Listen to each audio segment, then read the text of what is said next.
So yesterday I created a post about Vice President Kamala Harris and my viewpoints on her policy stances. And, I want to thank everybody for their positive feedback, positive comments, and the great dialogue I had with even people who disagree with me. I appreciate you being respectful. And I had a couple of haters. And then I had a couple of gentlemen say, hey, how on earth can you even consider voting for a convicted felon? Because if you're not voting for Harris, you're voting for a convicted felon. And I just had to sit here and stop. Before I even go forward, there is no way in hell I am going to vote for Kamala Harris. Once again, I'm not going to disparage her. I'm a black man. I respect black women, and I will never, ever disparage her person. But there is no way in hell I would ever vote for Kamala Harris. That's just a no-go right there. Primary reason is she has been reckless and irresponsible. She was in charge of the border, and she left us open to danger and a whole host of other issues and solid, logical reasons why I cannot, in good conscience, allow her to California, my America. I won't do that. I'm going to be retired one of these days, and I need a safe place in America to go. And if she wins the White House, I believe America's going to turn into a rolling dumpster fire in the dry forest, without question. That's why. So I'm only left with two other choices, RFK. And RFK, I think he's a really nice guy, and who you guys label or tag or branded as the convicted felon. I agree with him here, and I actually like RFK. I just think that if you're trying to be a good leader, communication is going to be important. Heck, even if you're trying to be a bad leader, communication is going to be the most important factor. And for him, I think it's going to be very hard for a lot of people to get behind him if they can hardly understand what he's saying. Now, you could take that with a grain of salt. It might seem a little bit cruel, but it's definitely true. I think that voting for RFK at this point would be a waste of a vote, and that's assuming that our votes actually count for something in the first place, of course. So let me talk about that for a second. I'm never going to call Donald Trump a convicted felon. You know what I'm going to call him? I'm going to call him a manufactured felon, okay? What Alvin Bragg and the DOJ did was one of their members quit the DOJ and work with Alvin Bragg to take an obscure misdemeanor, okay, and bump it up to 34 felony counts. This is the same DA in New York who is taking violent felons and turning them into misdemeanors. But with Donald Trump, they take an obscure misdemeanor and bump it up to 34 felony counts. That is wrong. That is the weaponization of the justice system, and we all know it was for political reasons. I wouldn't care if Donald Trump was convicted of a crime if Joe Biden was charged with a crime when he had classified documents. And not only did he have classified documents, but he shared that classified information with a ghostwriter, okay? Sold us out. But he gets a pass because he's old and couldn't recall stuff, right? Yeah, and if we want to talk about fairness, especially as black men, let's talk about the fact that Joe Biden pushed for the crime bill. Joe Biden had no problem separating black men from their black sons, putting them behind prison walls for decades for non-violent drug offenses. But as soon as his son got caught with crack, and Mark Zuckerberg admitted this, he went and spoke to Facebook and told them that we weren't allowed to talk about that story without being flagged so that he could become the president. So he had no problem locking up your black ass son, but when it came to his son, he wanted to protect his son. And to me, that's not an indicator of a strong leader. A leader doesn't create rules for thee, but no rules for me. A leader lives by the rules that he creates, meaning if my son got to go to prison because he got cracked, then your son got to go to prison because he got cracked. But that wasn't what Joe Biden was living by. Now, again, I'm going to let it go because Joe Biden stepped out of office. He's not even in the race anymore. But I thought that that was very interesting and very contradicting of Joe Biden.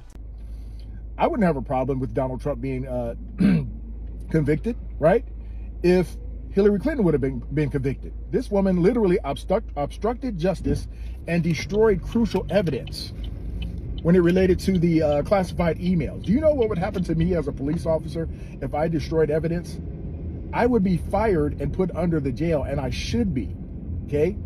As a police officer for 28 years, my code is this. I believe in fairness. I don't give a damn if you're black, white. I don't care if you're rich or poor. The law applies equally to everybody, okay? And that's the way it should be. That's the way it should be. I don't believe in selective enforcement. What happened to Donald Trump was selective enforcement, and it was also BS, okay? It should not have happened. So I'll never sit here and join you guys in calling him a convicted felon. I'm going to call him a manufactured felon, right? Speaking of convicted felons, guess what? I'm a law enforcement officer who prided himself not only on aggressively putting a lot of felons in jail, but also helping a lot of felons when they got out. If they wanted to change their life, I was the first one there to step up and try to help them get housed, help them heal. And a lot of them have turned their lives around and are doing incredible things, and I have faith in them. I have faith that even though Donald Trump is your convicted felon, that he's going to do a better job on the economy. He's going to do a better job protecting the people of this country. He's going to do a whole lot of things better than Kamala Harris, who has nothing but a track record of failure. And that's my stance, okay? And that's where I'm coming from, folks. So please don't ask me that stupid question again. Yes, if I have two choices, RFK and Donald Trump, and I'm paying attention to both men, and I'm going to vote for the best individual who I think is going to turn things around for our nation. I don't have to like them. They don't have to like me. But if their policies are on point, I'm voting for them.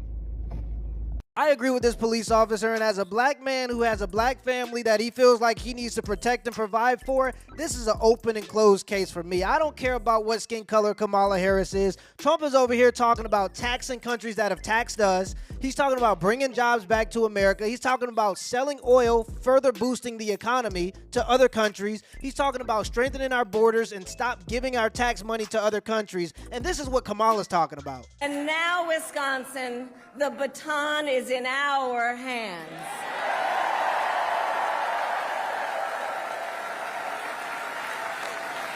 We who believe in the sacred freedom to vote will make sure every American has the ability to cast their ballot and have it counted. We who believe that every person in our nation who should have the freedom to live safe from the terror of gun violence will finally pass red flag laws, universal background checks, and an assault weapons ban.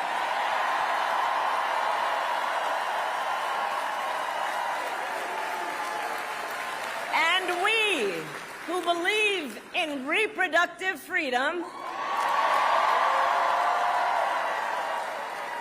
will stop Donald Trump's extreme abortion bans because we trust women to make decisions about their own body and not have their government tell them what to do.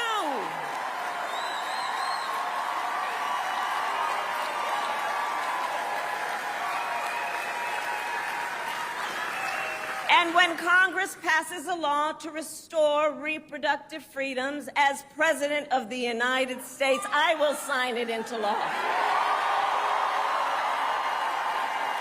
She's basically just trying to yes queen her way into the White House, and that shit might actually work. If you still think that abortion is the #1 issue in this presidential campaign when people can hardly afford gas and groceries, you are literally insane. If we can trust women to know what to do with their bodies, then we can trust women to take Plan Bs and to use condoms until the next election when we can talk about abortion as an issue. We don't have the luxury, we can't afford to talk about abortion for another 4 years when our country's being invaded voluntarily. We're giving tax money to other countries when there's homeless people here. And people can't afford gas and groceries. This is an open and shut case to me as a black man. I don't see what the Democratic Party does for any men as a whole. They're not talking about family. They're talking about female reproductive rights, immigration, and banning guns. Are you more afraid of getting shot in the face or afraid of not being able to afford health care at this point? Right now in the country. Let's be honest. You sitting in your house, dealing with bills. You see them piling up. Credit card debt piling up. Bank knocking on the door to come take your car. You think your immediate issue right now is gun laws. You think that's your immediate issue. This is just crazy to me, man. Yeah, I support this police officer and his message. Let me know in the comments below if this video was a W or L, and give me the HBO special. That's a brother out special. Hit the like and the subscribe button for more content. Till next time.